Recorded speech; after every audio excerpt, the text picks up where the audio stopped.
បានជួបបងពីសវងវងណាអូនអើយហាចង់ឲ្យរូបបងរៀបរាប់ចង់ឲ្យរូបបងរៀបរាប់ប្រាប់បែកក្រជាប្រៃមានអ្វីពីសវងវងណាអូនអើយហាសូមបងរៀបរាប់ប្រាប់បងស្រីគ្រាន់តែប៉ុណ្ណឹងសូមអូនកុំភ័យ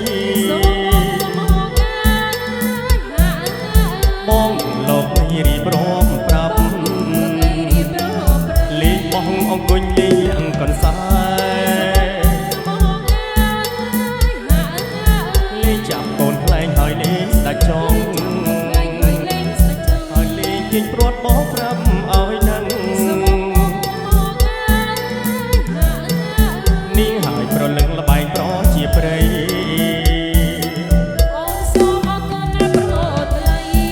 សវងវងណាអូនអើយ